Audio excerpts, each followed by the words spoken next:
Bonjour à tous, bienvenue dans 300 millions de critiques. Donc, vous savez que c'est l'émission d'actualité culturelle francophone. Dans un instant, le sommaire et tous les chroniqueurs que vous aimez et qui vont nous rejoindre.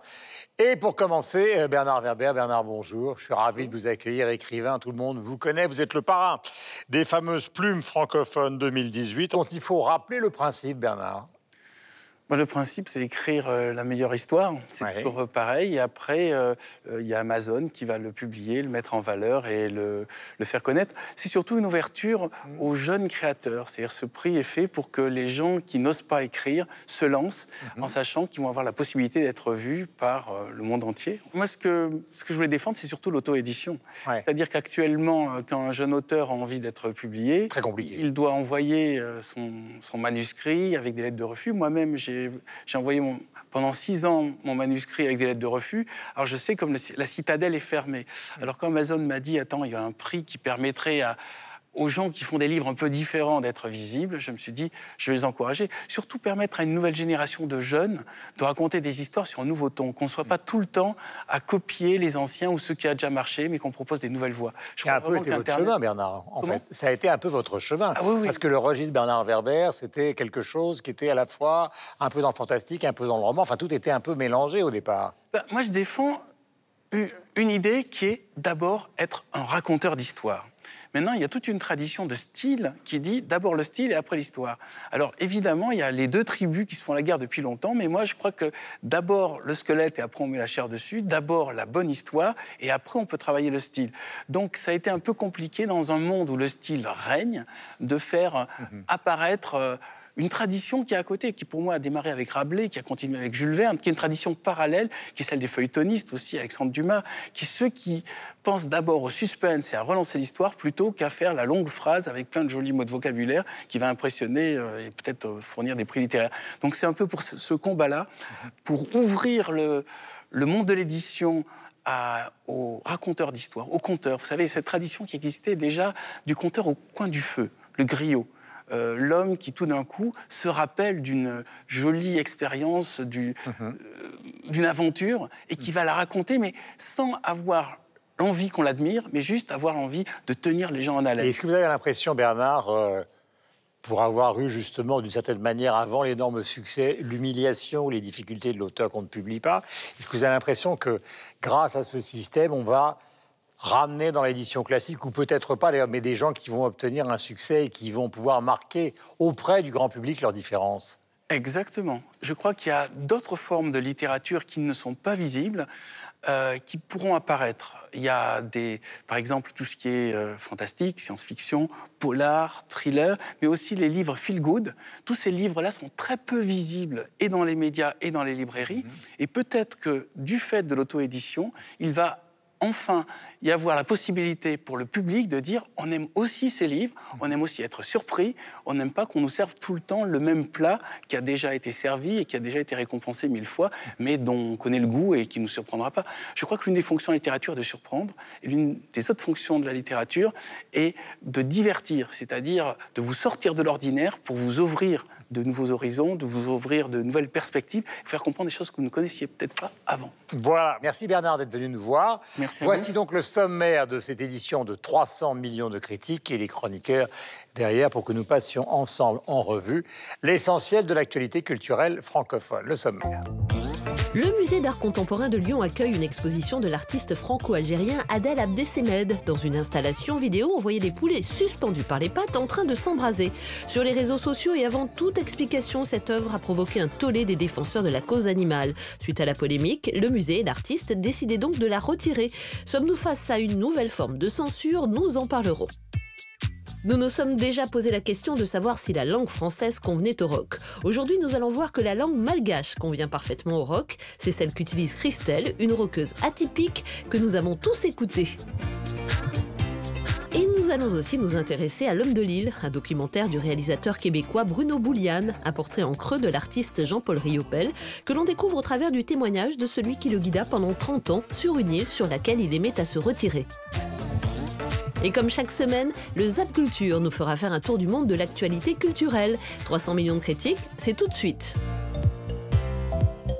Et nous allons traiter tous ces sujets donc avec Estelle Martin de TV5 Monde, donc à peine remise d'un concert de NTM. Ma chère Estelle, bonjour. À vos côtés, donc Michel Serruti de la radio-télévision suisse, mon cher Michel, bonjour. Hello Guillaume. Catherine Pépin est à vos côtés de Radio-Canada, ma chère Catherine, je vous salue Bonjour. et je vous embrasse. Laura Tenouji, que vous connaissez, nous allons traiter le web et tous les sujets grâce à elle et qui travaille à France Télévisions, qui sont nos cousins. Pascal Bourgault, donc c'est la RTBF, et Amobé, donc vous le connaissez, vous l'aimez, Amobé Mévégué de TV5 Monde. Amobé, je vous embrasse. Le musée d'art contemporain de Lyon accueille jusqu'en juillet une exposition consacrée à un artiste franco-algérien qui fait une carrière internationale, qui s'appelle Abdel Abdessemed. Et c'est une installation vidéo qui fait parler d'elle, où l'on voit des poulets suspendus par les pattes en train de s'embraser. J'ai bien dit de s'embraser et ne pas de s'embrasser. L'œuvre ayant été réalisée avec un trucage de fausses flammes, trucage qui est également utilisé par le cinéma. Alors, vous imaginez bien que sur les réseaux sociaux, tout le monde est énervé. Après le sexe qui est censuré par Facebook, vous le savez, ou Instagram, sommes-nous en train d'aborder une curieuse ère où finalement des sujets vont devenir tabous un peu partout? Les réseaux sociaux sont-ils les pires centres de censure? Nous allons en parler immédiatement. On va demander à Laura ce qu'il y a effectivement sur les réseaux sociaux, ce qui va vous permettre de comprendre quelle est l'intensité dramatique du débat que nous menons. Laura, que disent-ils quand ils voient ces poulets? Non, mais ces poulets, au départ, quand ils réagissent, ils ne pensent pas qu'il y a un trucage forcément. Donc, ils réagissent tout de suite et ça embrase la toile. Et pourquoi ils réagissent aussi sur ce sujet? Parce qu'il y a une association... Vous avez raison d'avoir mis une robe verte, parce que j'ai l'impression que vous êtes mais tellement loin. Là, vous me voyez bien. Ouais, mais je vous vois. Je vous dévore. Allons-y. Et l'association L214, dont sûrement vous avez vu des vidéos passer, dénonce la violence faite sur les animaux, sur les poulets, sur les vaches, et est très présente sur les réseaux sociaux. Et les internautes s'indignent. Donc, quand ils ont vu cette vidéo-là, pour eux, ça leur faisait penser à ces vidéos de cette association aussi. Et ils se sont indignés. On s'indigne beaucoup plus, effectivement, sur les réseaux sociaux. Et on sent surtout, à commencer, comme vous le disiez, par ceux qui sont à la tête de ces réseaux sociaux. Instagram, c'est le réseau social qui censure le plus. Il y a 95 millions de photos postées chaque jour, vous imaginez, pour la censure. Donc là, c'est les œuvres d'art qui sont saturées en masse. Dès qu'elles montrent... Alors, sur Instagram, on n'a même pas le droit de montrer un téton s'il est féminin.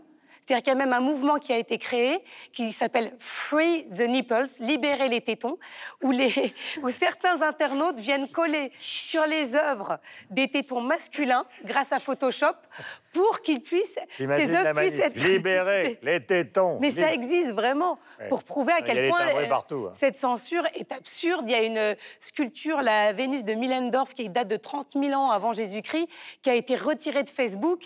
Et Facebook, après, s'est dit, on est désolé, on n'avait pas fait attention, parce qu'il y a des algorithmes qui viennent censurer, et aussi des personnes humaines qui ne s'y connaissent pas.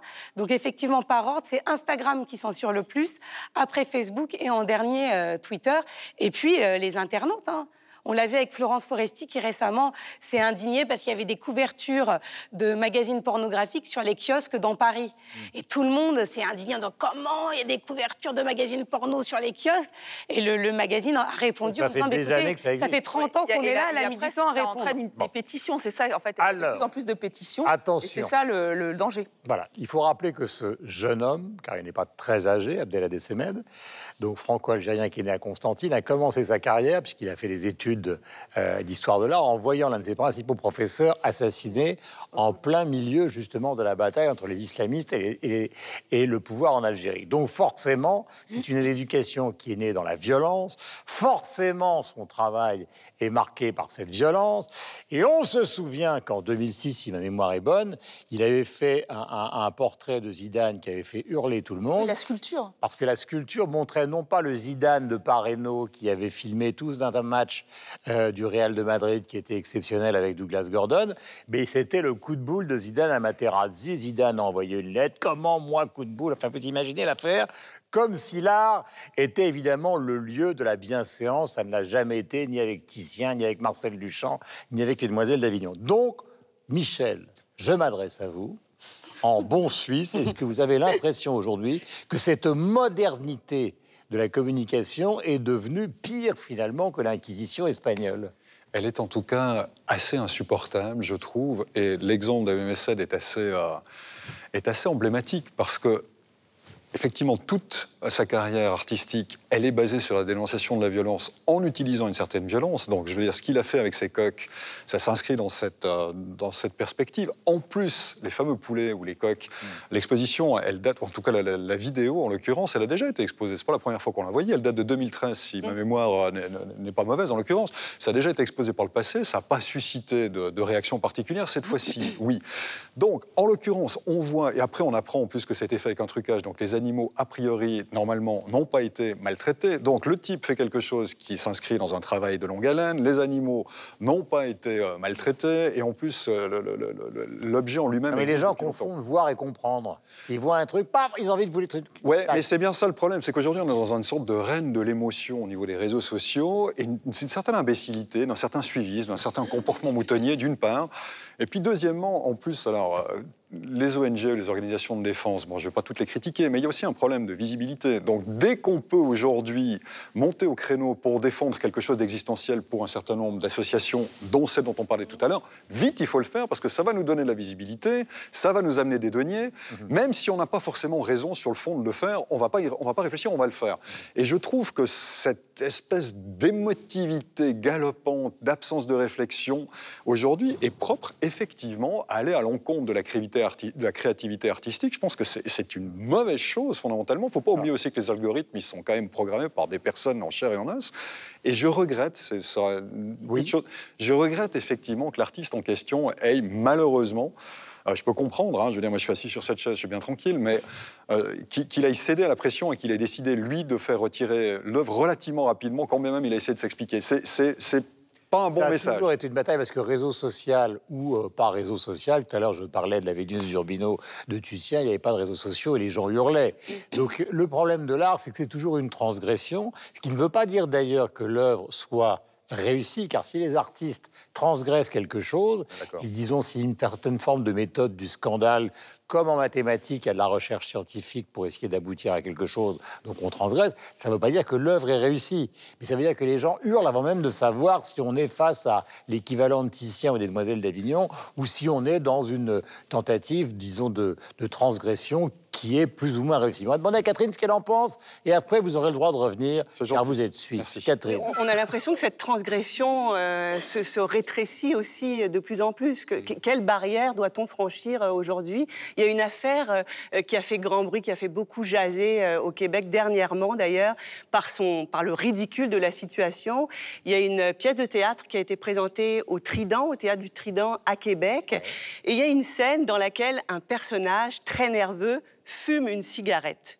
Croyez-le ou non, ça a été dénoncé par un spectateur dans la salle. Oh mon Dieu, on ne peut pas fumer dans un lieu public. Et des agents du ministère de la Santé sont intervenus et ont mis la compagnie théâtre à l'amende. Alors, de quelle transgression on parle si les artistes sont dirigés maintenant dans leur œuvre à ce point, effectivement, il y a un problème. Ça s'est passé en Australie avec Carmen. Elle fumait alors que ça se passe quand même dans une fabrique de cigares.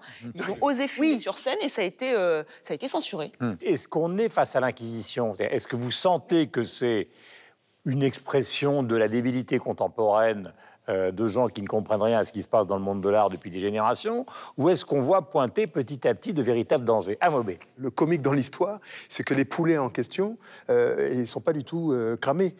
C'est un artifice, puisqu'on utilise absolument des effets spéciaux. Mais l'art est un artifice. Absolument. Et donc, ça veut dire quoi ? Mission impossible, tous les morts qu'on voit dans les films, est-ce qu'il faut censurer ? Parce que, est-ce que les morts sont véritablement morts, etc. Je trouve ça complètement déplacé. Et en l'occurrence, à partir du moment où il n'y a pas d'atteinte à l'intégrité morale ou physique du vivant humanoïde, du vivant, je sais pas, vous êtes végane, Non, mais moi je suis d'accord avec vous, hein, cette histoire de poulet, ça n'a pas de sens. Absolument. Vous êtes végétarienne du coup ? Non. Non, je vous en prie.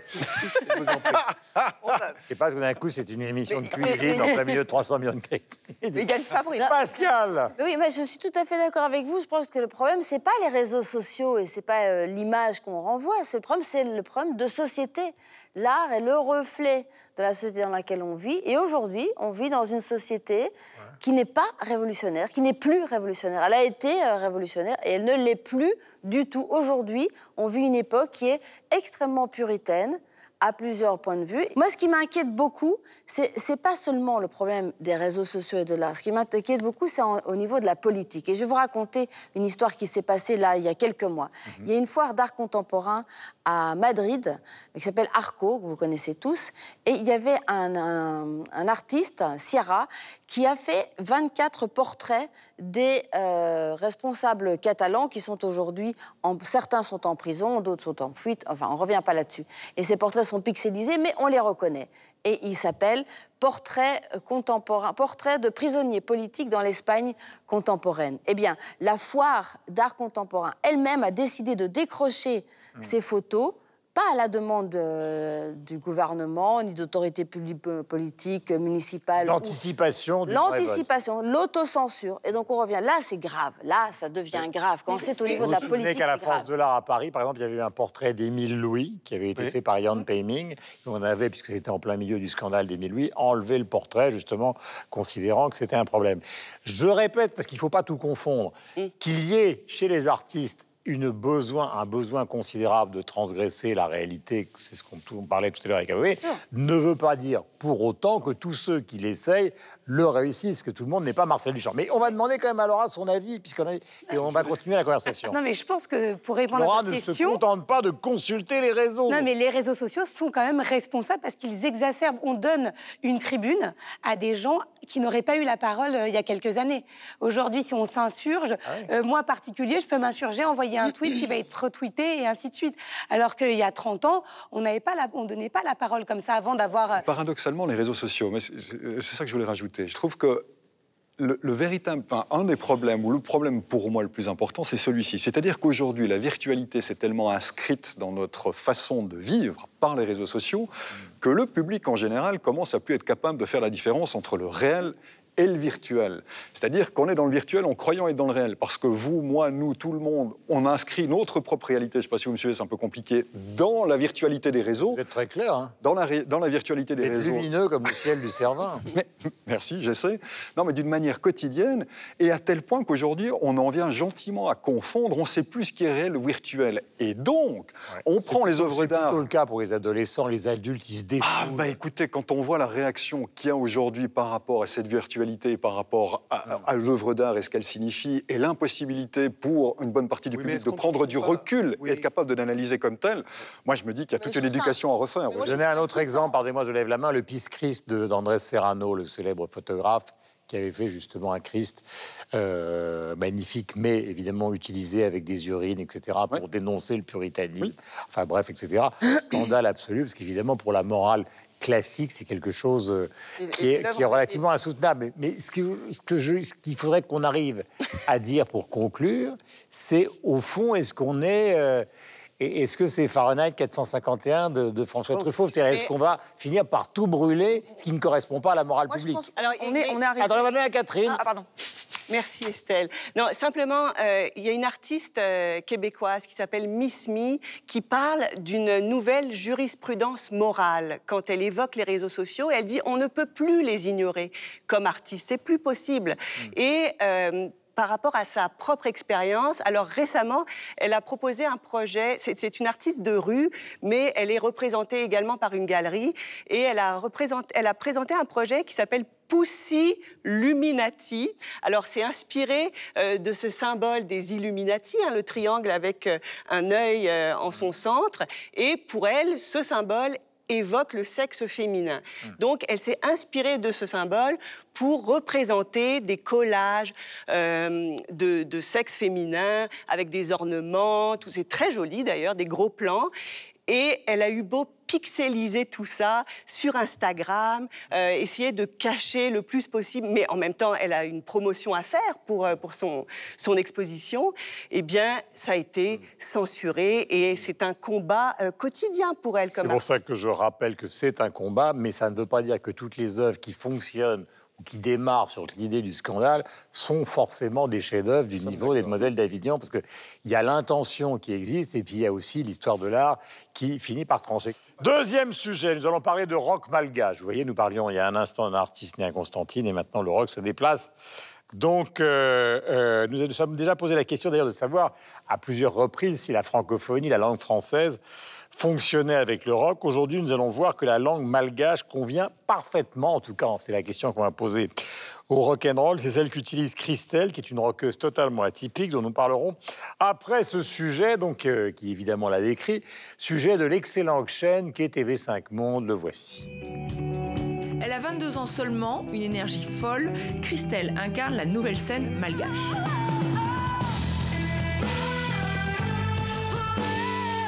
À Madagascar, la plupart des gens pensent que la femme, c'est un meuble fragile, plus fragile que les hommes. Les gens disent non, mais pourquoi tu prends une basse, les femmes, elles ne jouent pas de la basse. Mais non, c'est pour ça que je me lève.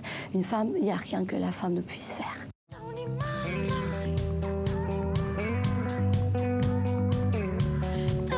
La musique, une affaire de famille. Christelle, c'est son prénom, mais c'est surtout un trio. La jeune femme compose et joue avec son frère Ben Kali et son mari Silvano. Leurs chansons pop-rock parlent de leur quotidien, comme dans ce premier titre, TNM. TNM, c'est un acronyme de Tauni Maren. Ça veut dire quand le matin vient, mais ça veut dire vraiment la gueule de bois. Le vrai message qu'on veut passer là-dedans, c'est qu'il ne faut pas s'accrocher à ça. S'accrocher à l'alcool, s'accrocher à des fêtes, parce qu'après, le matin, tu seras toujours mort.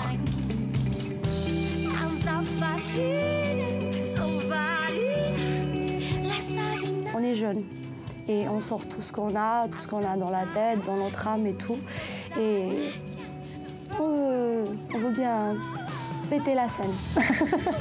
Voilà donc ce sujet. TV5 Monde est une émission d'avant-garde. Nous allons relancer, ou plutôt lancer, le rock malgache. Alors, vous l'avez rencontré? Oui, il faut relancer le rock malgache. Oui, vous l'avez vu, Christelle, elle est toute jeune, elle a une énergie incroyable. Alors, c'est pas que dans sa chevelure, parce que quand elle est sur scène, elle est avec sa basse, elle a vraiment quelque chose de rock. Et elle aime le rock, elle aime... D'ailleurs, elle me nommait, vous devez le connaître, Jaco Pastorius, bassiste de jazz, c'est ça. Grand bassiste.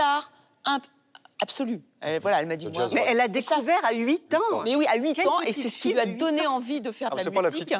C'est ce qui lui a donné envie de faire de la musique, voilà. Non, et alors, donc, on avait déjà, je sais pas si vous avez connu les Dizzy Brands, qui étaient, alors, ce sont des malgaches. Alors, eux, c'est du punk pur et dur. Ils ont secoué les transmusicales de Rennes, qui est quand même un festival assez connu. Et là, donc, Christelle, alors, elle est plus dans le rock, plus que le punk, et elle s'est fait remarquer à Rennes aussi, mais alors dans un autre festival un peu plus confidentiel. Et c'est vrai que vraiment, je trouve qu'il y a une nouvelle, en tout cas, il y a un mouvement rock qui se dégage à Madagascar et qu'il faut suivre de près. Amobé, le rock malgache. Le rock malgache ne m'étonne pas parce que Madagascar, d'abord, c'est l'une des îles à la biodiversité la plus éclatante de la planète. La faune, la flore, et côté musique, on est sevré parce que c'est des composantes culturelles. Il y a un peu d'Asie, un peu d'Afrique. C'est mélangé. Au sud, c'est le tsapik, le saleg au nord, et des artistes incroyables, Ross. On va citer aussi quelqu'un qui vient de disparaître, c'est Régis Guizav, qui était un accordéoniste hors pair, qui jouait entre autres avec Imouvrin, qui tournait dans le monde entier. Et donc, pour revenir à ce trio, moi, ça m'a fait penser à un groupe que vous avez chéri au temps de vos tendres années, les Surfs. Bien sûr. Les Surfs, ce premier groupe malgache des années 63, l'époque des yéyés, de 63 à 71, c'était les Alter Ego. J'ai pris 100 ans, là. De Richard Anthony. Vous avez 20 ans à perpétuité. D'ailleurs, ils sont installés... J'avais 20 ans, mais tu te fous de ma gueule. Mais non, je ne me permettrai pas. Ils sont installés à Montréal, maintenant, les Surfs. Ah oui? La majorité mais je vais aller les rencontrer. Absolument. Et ils ont fait la fameuse photo de 1963, donc, des yéyés, la photo du siècle, immortalisée par Jean-Marie Perrier. Pour revenir donc à ce groupe... un héritage ou pas? Non, mais il faut aller voir du côté des avocats. Ce qui est génial avec Madagascar, c'est vraiment ce mélange. Il y a une scène hip-hop qui est ardente. Et effectivement, c'est un pays où il n'y a pas la pauvreté. Parfois, on dit que c'est la misère. Et il y a des choses à dire, le féminisme, la lutte pour l'équité, la solidarité. Mais ce que je voulais aussi dire, Amobé, c'est que les grands musiciens dont on parle souvent, Angélique Kidjo, etc., ils sont quand même tous... Salif Keita et les autres, ils ne font pas du rock. Ils font des musiques qui sont à la fois plus complexes, plus mélangées, plus fusion, etc. Là, il y a un côté franchement rock. Absolument. C'est-à-dire qu'on aurait pu s'attendre... D'où la singularité. On aurait pu s'attendre effectivement à ce qu'elle... Pas le griot... On aurait pu s'attendre à ce qu'elle y ajoute des sonorités locales avec l'instrument, le vali, etc. Que dalle. Rock... à toute berzingue. Il m'a répondu, j'ai dit, tu te fous de ma gueule. Il m'a dit que dalle. Mais ça s'inscrit Et il m'a traité de vieillard, tout va bien. Cette émission est en pleine forme. Vous vouliez dire, cher ami? Alors, pour nos téléspectateurs qui nous regardent, ils seront en concert. Faut espérer. Qui nous regardent à La Réunion. J'ai pas fini ma Depuis le phrase. début de l'existence de 300 millions de critiques, Ceux qui Pascal nous pense regardent. que c'est une sorte de réunion En fait, de j'ai jeunes pas... gens enfermés dans un musée, l'Arche de la Défense, et qui diffusent en boucle chez eux. Donc, en fait, je reprends. Pour les Non, ne téléspectateurs qui reprenez nous pas, regardent continuez. à La Réunion, Ouais. ils seront en concert dans le cadre du festival Safiko Music le 2 juin avec un Belge, Roméo Elvis. Voilà. Un Belge? Tout Ouais. ça pour parler de la Belgique. Ah ouais, il y a allez très voir, nombreux on groupes. doit. Roméo Elvis, attends. Je sais pas qui fait la première partie de qui, mais en tout cas, ils seront ensemble le 2 juin à Saint-Pierre à La Réunion, au Safiko Music Festival. vous touchez Avant le que nous royalties partions pour les le agences de concert. Québec, dites-nous, Laura, ce que vous trouvez sur Christelle. Sur les réseaux sociaux, une présence un peu timide, mais c'est ce qu'on disait avec Estelle Oui. en préparant l'émission. Elle est toute jeune, elle est toute nouvelle. Car en plus, c'est une émission qu'on prépare. Non seulement il y a des téléspectateurs, Qu'on mais en prépare plus on prépare. pendant toute C'est la dingue. semaine avant le samedi. Et donc, pour l'instant, elle est présente sur Facebook, sur Instagram, où justement, elle donne les dates de ses concerts, elle partage les coulisses, mais elle est suivie par 5000 personnes, ce qui n'est pas énorme par rapport au talent qu'elle a. Et puis surtout, c'est un rock accessible. Tout le monde peut l'écouter, elle est facile d'accès. Et c'est ce qui en ressort sur les réseaux sociaux. Mais après la diffusion dans TV5 Monde de tout ce thème autour de Christelle, je pense qu'elle va être suivie par des millions de personnes. Catherine. Alors moi, j'ai reçu un choc total. La première fois que j'ai entendu Christelle, il y a quelques mois, parce que j'anime une émission de musique du monde à Radio-Canada. Et jusque-là, ce que j'entendais... Vous avez des auditeurs? J'ai beaucoup d'auditeurs. Et Parlez-en à des Pascal, auditeurs parce qu'elle est pas malgaches expatriés au Canada. D'ailleurs, quand j'ai diffusé Christelle pour la première fois, il y a eu un engouement justement sur les réseaux sociaux. Beaucoup d'auditeurs malgaches qui disaient « Ah, il y a vraiment une fierté Télésurf. qui est portée par cette jeune Christelle. Mais c'est ça, ce que je connaissais jusque-là de la musique actuelle qui se fait à Madagascar. C'était assez traditionnel. Rajer avec sa Vali, mais aussi des femmes quand même très fortes. Razia Saïd, je peux penser à Lalan Java aussi, des femmes qui ont un engagement social très fort, notamment sur les questions environnementales aussi. Ça, c'est très important. Elles dénoncent toutes les deux, celles que je viens de citer, les coupes à blanc à Madagascar, à travers leurs chansons, toute cette histoire de bois de rose qu'on utilise pour fabriquer des instruments de musique, des guitares et tout ça. Donc, mais elles le font à travers des chansons quand même assez traditionnelles. Et il y a cette Christelle qui arrive effectivement avec ce son très, très rock. Et elle dit, Christelle, je peux tout faire. C'est ça que je trouve extraordinaire, parce qu'il y a énormément d'enjeux, effectivement, à Madagascar, au-delà, évidemment, des enjeux environnementaux, il y a des enjeux auprès des femmes, beaucoup, et elle dit, moi, je peux tout faire, et ça s'entend dans sa musique. Il y a cette fougue, cette intensité qui va la mener, je pense, et j'espère, très loin. Michel. Quand on pense au rock, en général, par mimétisme, on va vouloir chanter en anglais, c'est ce que beaucoup font. En France, il y a une tradition francophone, certes, mais à Madagascar, on chante en langue malagasy, on chante en malgache, en l'occurrence. Et musicalement, c'est vrai que Christelle, elle ne sort pas tout à fait de nulle part. Elle s'inscrit effectivement dans une histoire du rock à Madagascar qui existe, alors plus ou moins de manière importante. Mais il y a eu Doc Holliday dans les années 90, il y a eu un fameux groupe de filles qui était Dilly, qui faisait du rock à la fin des années 90, début des années 2000, il y a Dizzy Brain, etc. Donc il y a eu ça. Mais surtout, il y a le malgache. Et pourquoi il y a le malgache? Parce que dans les chansons, les textes, c'est la dénonciation de la revendication, c'est une analyse sociologique à la manière rock. Et c'est pour ça que ça marche, en l'occurrence. Parce qu'il parle d'abord à un public qui est sur place, et donc ça fonctionne, parce qu'on peut dire des choses qu'on ne dit pas nécessairement dans les chansons traditionnelles qui fonctionnaient jusqu'à présent.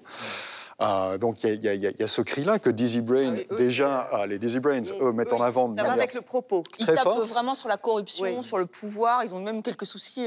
Et là, on peut dire qu'effectivement, le rock et le punk... tempérer. Paradoxalement, Et allez-y. mais paradoxalement, ce que je veux dire, il y a une certaine authenticité, il y a une vraie authenticité, il y a une authenticité, je veux dire, du coup, dans leur musique, parce qu'ils utilisent une langue qui est investie et pas une langue simplement de l'ordre de l'imitation. Et puis, du coup, qui réussit même à nous parler, à nous, alors qu'on ne comprend pas un traître mot de ce qu'il raconte, il faut quand même dire ce qu'il est. Mais il y a ce côté, ouais, il y a une sincérité dans le propos, en tout cas dans ce qui est sous-jacent à la musique, qu'on perçoit même si on ne comprend pas un mot de ce qu'il raconte. Mais il y a la musicalité aussi du Alors, malgache. bien sûr. C'est vrai que ça fonctionne très très bien avec le rock. Vous pouvez me faire de la musicalité du malgache? Non, je peux pas, là, vraiment pas. Donc elle dit n'importe quoi, mais il y a aussi la musicalité du malgache. Non, c'est une langue qui est très mélodieuse, qui va très bien. Oui, mais il y a toutes les langues. Je ne sais pas si le rock allemand, par exemple, je le connais mal, ça serait plutôt du... Alors là, bon, alors, le rock italien. Non, les Italiens ont plutôt tendance à chanter en anglais. Non, mais... Voilà, bon, bah écoutez, le rock non, mais j'aurais mieux fait de vous taire. Voilà, non, je trouve ou alors, il fallait nous donner un exemple de la musicalité du malgache. Je trouve que de toute façon, il faut rendre hommage à tous ceux ou celles qui font du rock, les grands bassistes. Vous connaissez Paul McCartney, évidemment Sting. Il y a une tradition donc, dans les groupes de rock, de groupes qui sont propulsés par des bassistes. Voici le Zap Culture que le monde entier nous envie et qui justement a un public, contrairement à ce que pense Pascal Bourgault. Elle aura foulé pour la dernière fois la scène de l'Opéra de Paris avec un de ses ballets fétiches. Car Marie-Agnès Gillot aura souvent été là où on ne l'attendait pas. Moi, je me vois comme un bon soldat avec beaucoup de discipline, qui a donné la chance à toutes les danses dans sa vie. Quand je sentais de la résistance, ça venait des femmes. Véronique Lacroix, elle, dirige des orchestres depuis 30 ans. Elle dit que les mentalités ont évolué. De plus en plus de femmes qui dirigent, des jeunes femmes. En ce moment, c'est très effervescent et je trouve que c'est formidable. Cette femme est effectivement complètement atypique, puisque c'est une allégorie, c'est la liberté, donc une idée, mais une idée qui est exprimée ici par un corps de femme, et un corps de femme du peuple, et un corps de femme réelle. Ce tableau qui a tant choqué son époque, c'est aujourd'hui une icône absolue.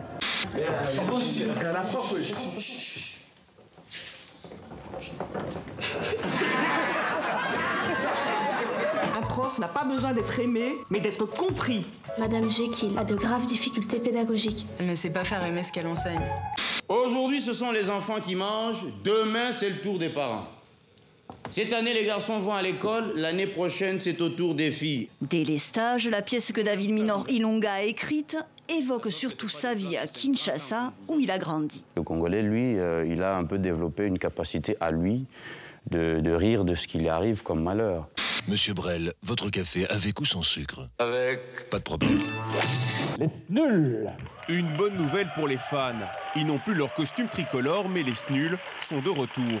À Charleroi, ils sont accueillis en tant que créateurs et entrepreneurs. L'idée, c'était de foutre la merde, clairement. Mais en tout cas, ça nous a construit pour la suite. Troisième sujet, L'homme de Lille, qui est un documentaire du réalisateur québécois qui s'appelle Bruno Boulian. C'est un portrait donc de l'immense artiste qui est le peintre Jean-Paul Riopel, que l'on découvre au travers du témoignage de celui qui le guida pendant 30 ans justement sur une île où Riopel aimait se retirer. Je vous laisse découvrir la bande-annonce de L'homme de Lille, donc ce film, ce documentaire, et nous évoquerons juste après ces portraits artistiques différents.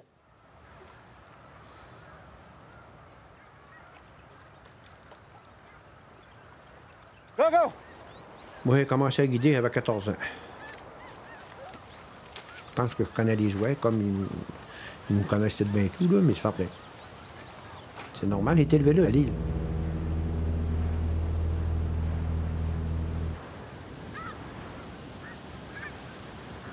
Oh! On y va, go!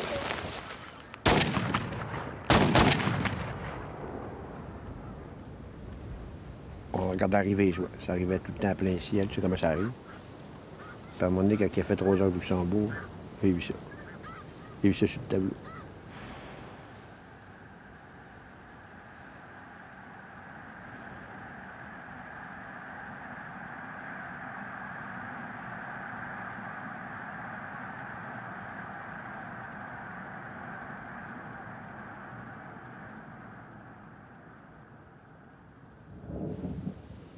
Cette île-là serait pas ça si c'était pas de lui.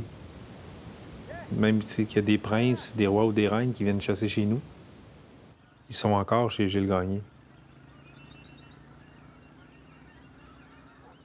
Nous allons commencer par vous, Catherine, car ça vous concerne directement. Riopelle est un immense artiste, disons pour simplifier, contemporain des grands peintres américains dont on parle, Rothko, évidemment, et toute cette génération de l'abstraction. Sans doute le peintre québécois le plus connu. Dans le monde entier. Ici, ou dans le monde entier, peut-être, oui. Voilà. Il a une toile exposée ici, à l'Opéra de Paris. Immense peintre, disparu en 2002. Voilà. Alors, racontons ce qu'il y a dans ce film, ce qu'il y a de particulier, parce que des documentaires sur les artistes, il y en a des centaines. Qu'y a-t-il dans celui-là? Alors, une petite mise en contexte. On est en 1992. Riopelle vient de perdre son ex-compagne, la peintre Joan Mitchell. Voilà, qui a vécu en France longtemps à Giverny. Voilà. Ils se sont rencontrés à Paris. Ouais. Et pour lui rendre hommage, il se lance dans la création d'une fresque, d'une œuvre magistrale de 40 mètres de long, une trentaine de toiles comme ça assemblées, mises côte à côte. Et la création de cette œuvre est très particulière. Donc il est sur cette petite île qui s'appelle l'île aux Oies, en plein cœur, en plein milieu du fleuve Saint-Laurent, où il vit quelques mois par année, c'est l'automne. Et pour créer cette toile, il prend des oies mortes qu'il a chassées avec ce Gilles Gagné qu'on va retrouver dans le documentaire. Il les dispose sur les toiles, il prend des bombes aérosols et il asperge les oies mortes de peinture pour en faire des pochoirs. Des oies, la tête en bas, la tête en haut, les plumes, les ailes écartées. Oui. Dieu merci, on est en 92, parce que là, sur les réseaux sociaux, mais là, ils se seraient fait. Ce serait fini. Quoi. Ce serait donc, fini c'est cette œuvre qui est à l'origine documentaire. Exactement. Donc, on suit ce Gilles Gagné, ce guide de chasse, qui a accompagné Riopelle dans la création de cette œuvre, mais avant ça, dans des parties de chasse. Donc, qui a connu Riopelle très étroitement. Et finalement, ce que nous offre à voir cet homme et Bruno Boulian, le réalisateur, c'est ce qu'a vu Riopelle. On est dans le regard de Riopelle, avec ces ciels immenses, gris, bleus, cette verdure, ces plaines. Donc c'est pas un documentaire biographique? Non, on n'apprend finalement pas grand-chose de Riopelle, on en apprend un peu de cette œuvre, on en apprend surtout sur les liens qui peuvent exister entre un artiste et j'allais dire un profane, enfin un homme du terroir, quels échanges peuvent s'établir entre les deux. Et c'est très émouvant parce qu'au fil de la construction de ce film, on apprend par exemple que Riopelle a appris à montrer à ce guide de chasse la beauté d'un coucher de soleil. Et à l'inverse, ce guide de chasse fabrique, alors ça c'est très particulier, il fabrique des appelants, des appâts, en fait. Des appâts... avec des oies en papier. Oui, c'est ça. C'est comme des origamis. Alors, il a des grandes feuilles de papier et il exécute dans un geste très rapide, hop, hop, il fabrique des oies comme ça, des leurres en fait, voilà, pour attirer les oies. Et Riopelle trouvait ça magnifique. Donc il y a un échange vraiment qui s'est créé entre les deux hommes. Et donc un processus, en fait, c'est un beau film sur un processus de création à un moment particulier. Oui, et comment l'art peut habiter n'importe qui, peu importe ce qu'on fait dans la vie, peu importe quelle éducation on aura eue à l'art au départ. L'art est accessible à tous. Voilà. C'est un peu ce que ça... Voilà, ils se sont compris, ces deux-là, contrairement au sujet dont on parlait tout à l'heure, et même s'ils viennent de milieux et de comportements et de professions différentes, ils se sont compris, car ils se sont vus longtemps. Mon petit Michel, vous qui êtes grand. Mon grand Guillaume, moi, ce que je trouve passionnant dans ce documentaire, c'est, outre la beauté vraiment de la photo, il y a vraiment parfois des images, c'est de l'ordre du tableau, quand il y a les volutes de nuages, le temps qui passe. L'envol des oies. C'est sublime, vraiment, c'est filmé magnifiquement. Mais ce que je trouve intéressant, en tout cas pour moi, on va dire les 2 degrés de lecture, où il y en a certainement plein d'autres, mais que moi j'ai perçu ou qui m'ont semblé vraiment intéressants, c'est effectivement ça.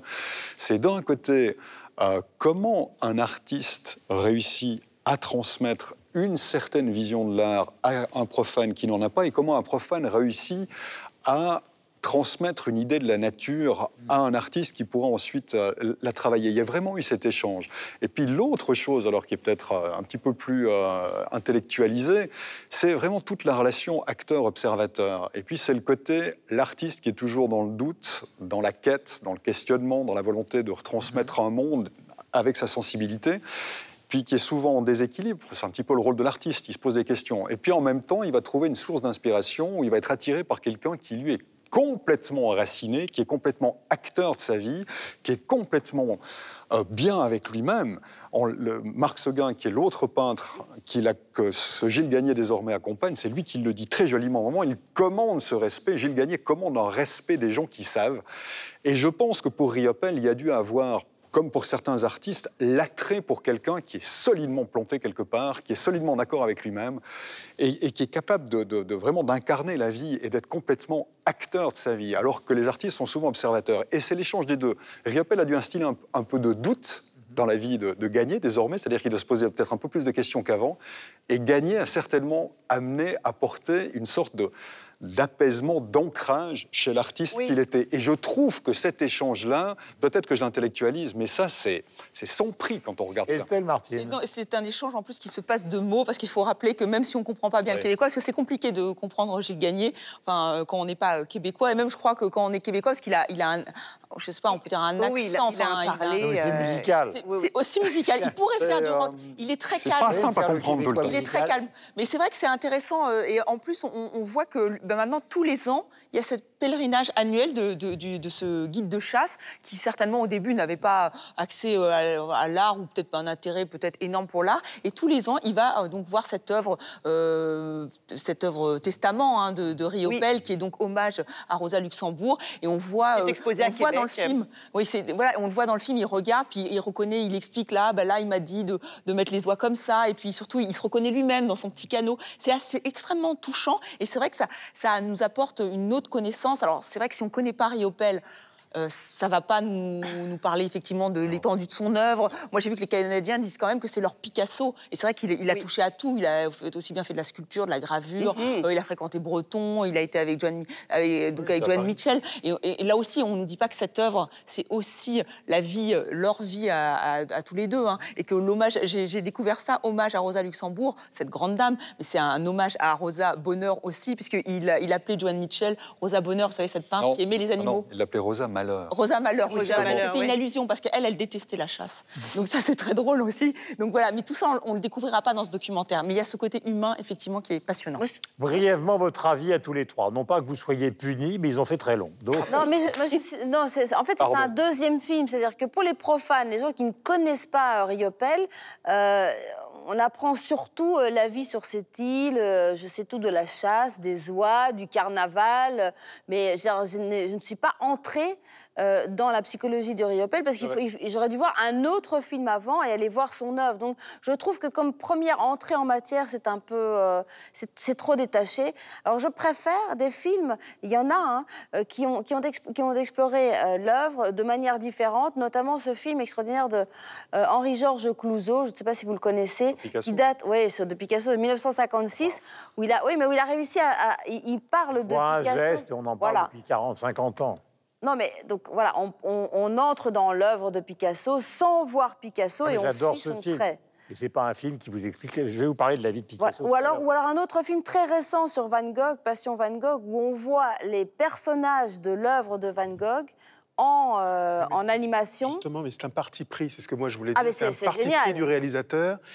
Il parle d'ailleurs de prise de son seul. C'est-à-dire que la narration, le parti pris de la narration n'est pas de faire une interview où on se raconte, etc. Oui. D'abord, il y a beaucoup de silence, et les silences sont chargés sémantiquement. La beauté, la découverte d'un lieu, d'un univers, etc.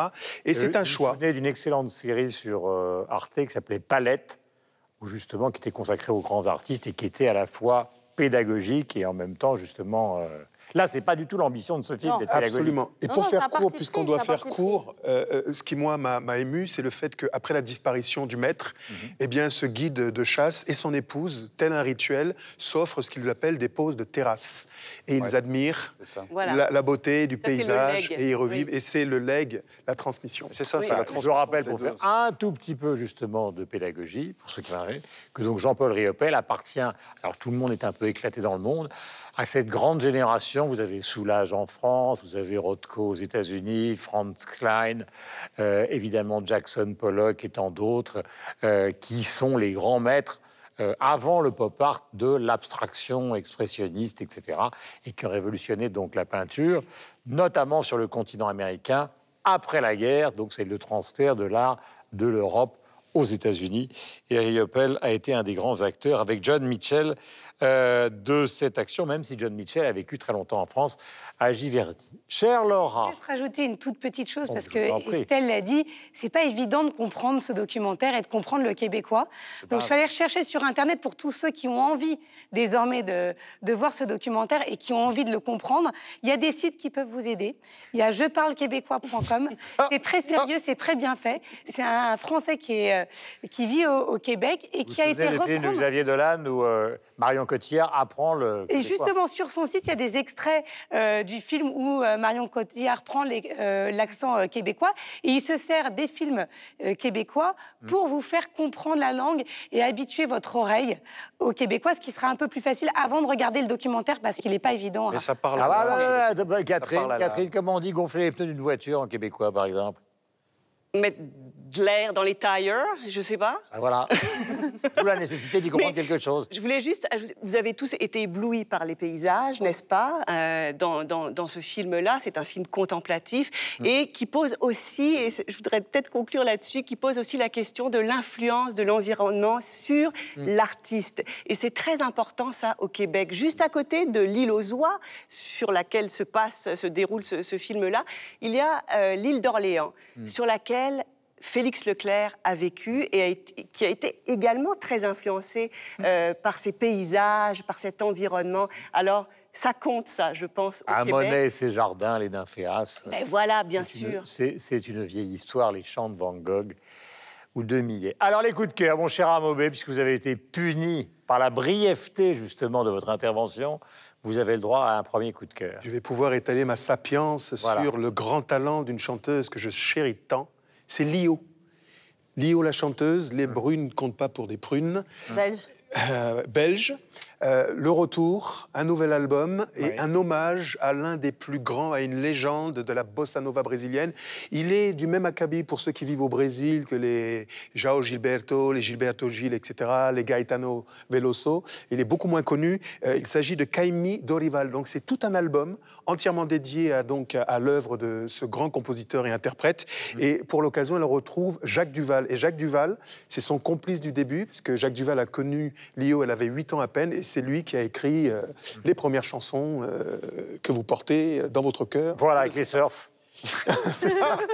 Surtout Banana Split. Banana Split, entre autres. Voilà. Banana Split. Vous êtes une chanson érotique. Hein. Vos allusions sexuelles, vous voulez garder. Pascal, votre coup de cœur. Je décrypte. Mon coup de cœur s'appelle Jacques Brel et il est mort il y a 40 ans. Et donc, sa fille, France Brel, qui préside la fondation qui est à Bruxelles, publie l'intégrale de ses chansons et l'intégrale de ses textes, parce qu'il a écrit des chansons inédites, des pièces de théâtre, des scénarios de films. Courez dans vos librairies, les meilleures. Elles ont ces deux ouvrages essentiels à la compréhension de l'œuvre et l'homme Jacques Brel. Et les marquis. Laura. Moi, c'est une initiative culturelle qui a fait le tour de la toile. C'est une institutrice américaine qui s'appelle Halle Kaufman et qui a décidé d'initier ses élèves à l'art en leur demandant de dessiner sur sa robe et de les sensibiliser. Et ainsi, elle leur a dit « Je veux aucune rature ». Tous les élèves se sont mis à dessiner sur sa robe qui était blanche, immaculée.